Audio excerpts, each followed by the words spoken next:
Okay, folks, welcome back to another one of our modules in the WVU Comm MOOC. That's the West Virginia University Communication Studies Massive Open Online Course. Again, I'm your host, Dr. Nick Bowman. I'm going to be talking to you a little bit this week about the notion of the web and what is the web as a communication technology.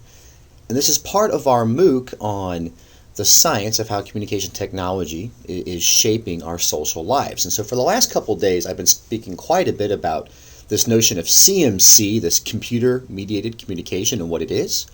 I talked a bit about how we use CMC as communication technologies, or technologies as tools to accomplish our goals. I've talked about different goals of communication, and I talked about this notion of shared space and how these different technologies really are about sharing information and connecting us to each other, and what that means to live in a shared space. And so today I'm going to talk a bit about the progression of technology, starting at really the PreWeb and going through these different Web1, Web2, and Web3 monikers and why they might actually be important. And then finally, with all that in mind, I'll talk about some examples of how this evolution in the way we use the technology, and to some extent the technology itself, has actually perhaps started to shape who we are. You know, look at this picture here, and as an anime and comic book fan, I like the picture. But it, of course, shows a very extreme example of our brains being wired into the machine. And, of course, in some ways, they are. In some ways, we do indeed use our technologies to wire our thoughts and our actions and our behaviors into our media products to share it with other people. And I'll talk about maybe why we do that, and if it's a good thing or a bad thing, and some other discussions related to this idea of the semantic web and this notion that each individual thought we have can now actually be shared, networked, and collaborated on in the larger network, and why we got to that, why we are at that stage now, and what it means for us as we move forward as a society. Okay, so for today, a pretty simple schedule. I want to talk about the different types of technology, the different types of computer-mediated communication, or the different types of communication channels we use. I'll start off with the PreWeb, and that's really going to be your quote-unquote old or traditional or legacy media, your televisions, your newspapers, your radio stations, and I'm going to define those in a conceptual term. I'm going to talk about Web 1.0, which was the shift from having information off a network to finally putting it on a network. I'll talk about how that network went from being a place to retrieve information to a place to create information, to where in the Web 2 approach, we started seeing the users making the information, not necessarily the media sources.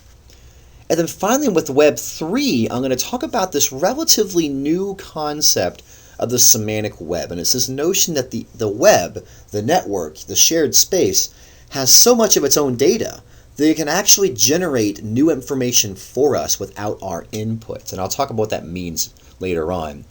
And just for a quick reference chart, I've included on the right side of your screen here a good breakdown of Web 1, 2, and 3. And the one I like to pay attention to is the relations, how Web 1, it was still one organization source to many anonymous people. You know, the NewYorkTimes.com webpage was still New York Times to a big audience. Web 2 was this notion of we all talk to each other. I Facebook you, you Facebook me, we share information. And Web 3 talks a bit about how it's many to many and it all goes to one central dump. So this would be an example of a data analysis that visualizes a social network. The other neat one is the atom, the smallest unit of analysis, where we could think about in Web 1 it was the web page was the most important. And in Web 2 it was the post of a blog that was the most important. And in Web 3 it's that individual tweet that's most important. And so not necessarily most important, but it's the layer, the granularity, how well we can understand the web itself. And so this chart will be really useful as we go online. Well, first it'll be useful once we talk about everything, but when we go online and talk to each other, I want you to refer back to this chart the best you can. So before the web as we know it, before technologies were connected, first, it's important to realize there was a time before computers, and I say this kind of jokingly, but sometimes we forget about old media. We seem to have completely almost forgotten the fact that we have not always had technologies that necessarily connect us to each other. So the older media system, and an example of the photo here would be a family standing around a radio listening to, I think in this one it was a Bob Hope broadcast. Now, certainly the Bob Hope broadcast brought that family together, but it didn't bring them closer to Bob Hope, right? It didn't connect them to other families listening to Bob Hope at that time, okay? In fact, older media systems, and I use that word in quotations because those systems by no means are dead. In fact, John Dimick of Ohio State University has a wonderful volume on the theory of media niche, and he argues that media don't die, they just find new niches and find places to stay. Radio being an example I'll mention in a moment. But for our discussion, when I say an old media system, I mean a media system or a channel system that's stuck in space-time. Right? It's a system that requires you to be somewhere at a certain time, and I might even add with a device in your hand. It's very physical, it's very regimented, it's very scheduled, right? Another characteristic of old media, it's one-way transmission. Oftentimes in these situations and systems, there is a message coming from a source to you as the receiver, but you really don't get to give any feedback during the message process. Granted, there might be things like Arbitron ratings for radio or Nielsen ratings for television, but those ratings largely come in after the fact, or at least the way they're processed and manufactured. The people who make the message don't have access to ratings while they're in the middle of producing and actually distributing the message, right? So it's feedback after the fact, not feedback during the message itself.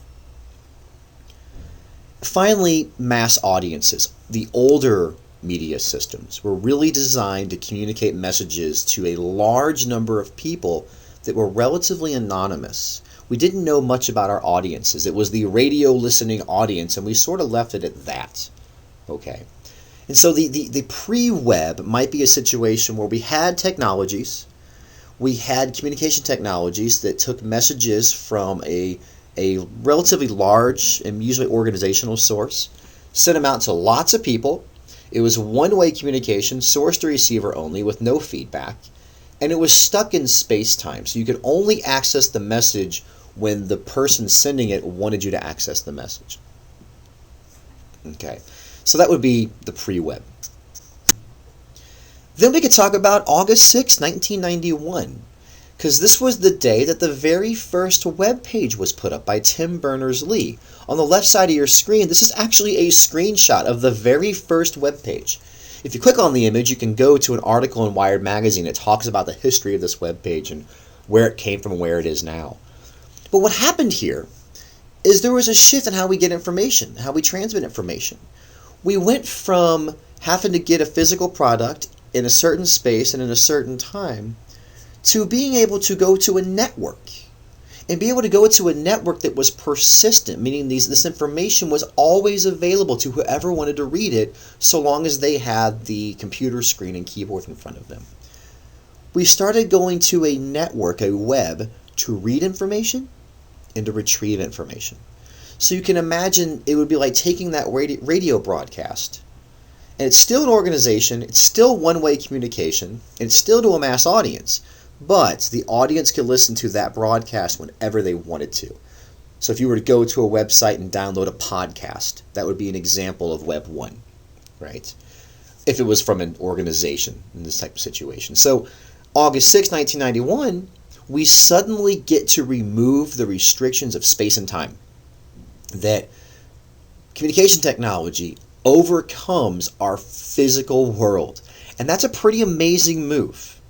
We didn't change what we were writing, we didn't change how we were writing it, we didn't change who we were writing it for, but we changed the distribution system to a persistent network, a worldwide web of information that could help us satisfy our information goals, our relational goals, and our persuasion and entertainment goals.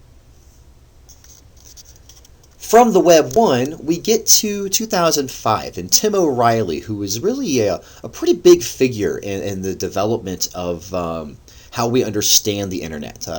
His company published a lot of the early programming books, and from there he became very active in technology and how it's used by people and how we see technology. And for him, he looked at the dot-com collapse of the 90s, where these companies were just throwing things on the internet. And there didn't seem to be a whole lot in the way of considering how folks are using information. They were just tossing information up, sort of like a digital library. And there weren't a lot of real clear business models. And people didn't understand how the user used the internet because we weren't used to understanding audiences. Or rather, we understood audiences as mass groups of people. We didn't understand audiences in terms of individuals who have their own personal goals. And so Tim O'Reilly in 2005 publishes a really great article. And if you click on his image here, you'll go straight to that article. It was actually part of a conference presentation in San Francisco. And he introduced this notion of Web 2 or Web 2.0. And what O'Reilly says is, what we saw in the early 21st century was that the users of the internet, well, first, they were no longer just audiences. Audiences tend to be passive. They receive information, and they don't do much with it but read it and process it. A user is somebody who actively seeks information, creates it, and maybe even collaborates on it. And so what O'Reilly argued is when you see things like YouTube and Facebook and Twitter, for example, the messages being produced are being produced by the actual users of the technology, not an organization. Granted, organizations can make information, but the notion of the web and who owns information, who distributes and creates information, it shifted away from organizations and out to users. So the users were generating their own content every day. Whether that was a simple Facebook post or a blog post or a guest article or a comment on a news story on CNN. And not only were they creating new information, but they were also collaborating on information. You think about our Wikipedia discussions from our last conversation. And what we saw is that Wikipedia works because nobody's in charge of it. We all are. We collaborate to write the best articles that we can because we all have a common goal of getting information we can use for other, applications and making sure the information is credible and accurate. Now, what's important about Web 2.0 is that it's not so much a change in the technology itself. Granted, cell phones got smaller, we had smartphones, and so we had some technology changes that allowed us to get online easier and to share more things. But it was really about a change in how technology was being used. And it goes back to that goal-driven notion of communication technology and communication in general. In the Web 2.0 environment, we had a situation where the users started actually using technology differently. One of my favorite stories is early SMS technology, texting technologies. Some of the colloquialisms around the technology suggest that its early usage was mainly for military application and for engineering application. And what it'd be is people would be out in remote fields and remote parts of the world, and they need to communicate back to their home offices what's happening. So an oil well's on fire, we need to cap it. Or there's a soldier moving over here, let's see if we can cut it off at the pass. And of course, if you hop on a radio, you've got to get a good signal. You've got to talk, which makes a lot of noise. Using a walkie-talkie is very conspicuous if you're in a battlefield and very cumbersome if you're maybe in an oil field. So we developed a text messaging system where folks can hop on a text message, type something out quietly, and send it off. Well, it was designed to be used to quietly send quick messages. But then folks started using it for social reasons, because you're out in a remote part of the world and you're lonely and you want to talk to each other. And so text messaging today, for most of us, is teenagers talking to their girlfriends, or I text my mother, or somebody texts their father, or bosses and employees, and we text for all sorts of reasons. In fact, we text and send messages more so than we actually make phone calls nowadays. So the point I'm making with that story, and going back to O'Reilly, is that we see a change in how technology is being used. We trust the user as a co-creator and a co-developer. And I greatly encourage you to read the rest of his commentary, but for our purposes, it's that create and collaborate and that change in how technology is used. Okay? So we see the shift from the PreWeb, where you had mass messages sent in physical space-time and physical products, to Web 1, where we had mass messages that were still kind of sent out through these other channels, and the user could go get the information whenever they wanted to. And then you have Web 2, where the user is generating information and actually is part of the media scene, part of the shared space. So right now on the screen, you're going to see Anderson Cooper on your left and Pipe Dog Neil Piper on your right. You probably know the guy on the left. You probably don't know the guy on your right. I don't know either one of them personally. This is an example of shared space. You've got a well-trained and well-groomed and very intelligent and articulate reporter on the left side who is a professional journalist and a professional commentator. And Anderson Cooper's job is to hopefully vet information as it comes to us and tell us about, in this case, a terrorist attack against Americans in Libya. But on the right side, you got Pipe Dog. This is a relatively young looking, based on his profile, recent college grad perhaps, or, he's a journalist in Atlanta, Georgia by his own definition of the word. And what does he do? If you read his article, he wants to go on a journey to find out about living the dream and what that means in every country in the world. And he wants to inspire people to live their dreams and make dreams possible for others. And he reports on stuff for CNN as well. Pipe Dog's not paid. Anderson Cooper's paid very well. They both generate news and stories and commentary for the public to consume. Web 1 and really PreWeb and Web 1 would be Anderson Cooper. Right? PreWeb would be watch CNN on TV. Web 1 would be go to CNN.com and watch Anderson Cooper's video. Web 2 is Pipe Dog and the 900,000 other registered CNN iReport users who report on the world using their smartphones or their computers, whatever they see, every day. Now, there are greater questions about the information quality and the information structure, but again, the point is they occupy a shared space that could potentially be of equal value. We can read a Pipe Dog story just as much as we can read an Anderson Cooper story. And we're starting to see kind of a shift in where information comes from. Pipe Dog is creating information, and then other iReporters collaborate on the information, sometimes collaborating with Anderson Cooper to make better stories, or at least the notion would be to make stories that have more information in them. Okay? This is a good example of how Web 1 and Web 2 show us the sharing of space between maybe a traditional approach to, in this case, journalism, and a new approach to journalism as well. So Web 2 assumes that create and collaborate, that we actively do it. That Pipe Dog's got to go online, send a photo, make a comment, and do some things on the internet for that information to get out there. But recently, we've gotten into this notion of Web 3, and it's a relatively controversial one in that we haven't done a great job of defining what that means. And there's always a fear that we're just sort of making up terms and come up with marketing buzzwords so that companies can sell their technologies. And I might suggest that Web 3 is this question: can the web generate its own information? We often wonder if, as all of us users throw information into the computer, we now start to live in an age of big data.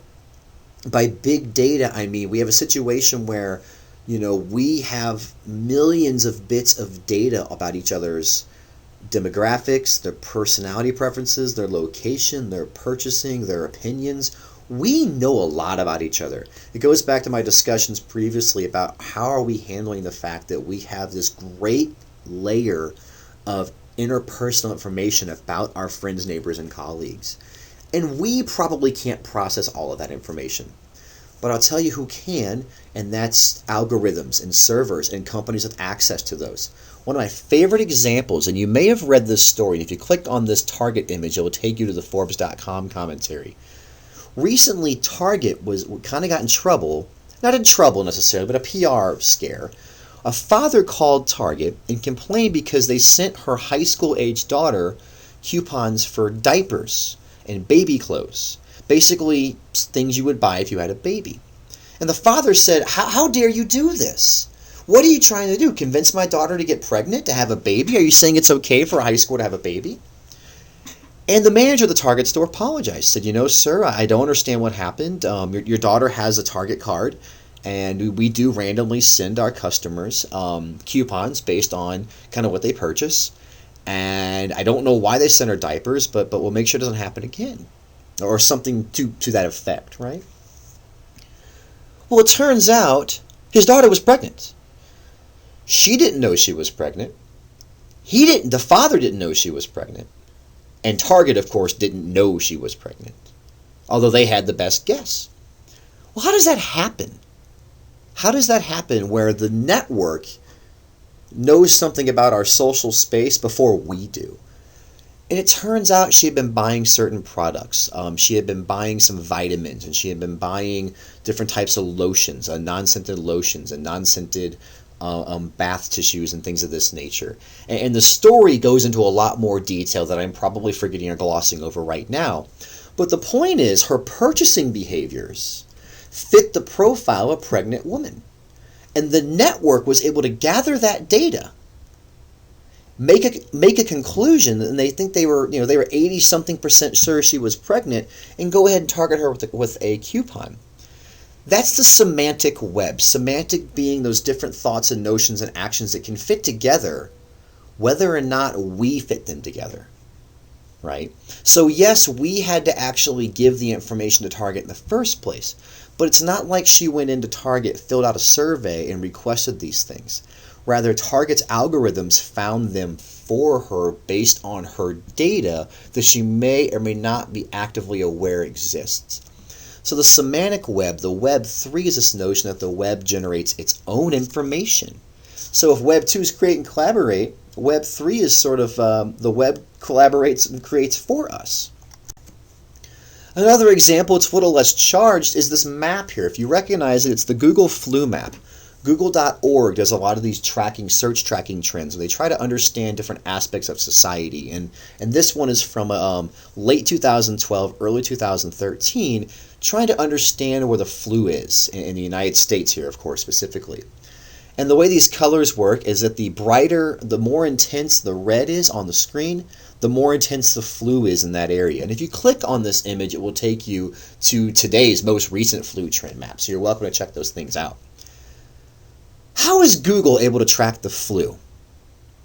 Well, their argument is that there are certain search trends that people tend to type into Google searches when they might have the flu. They might search for flu vaccines. They might search for CDC tips on avoiding the flu. They might search for different medications, doctor's offices. And so Google has looked at their search data and found that, wow, there's a lot of these searches that people with the flu tend to search for.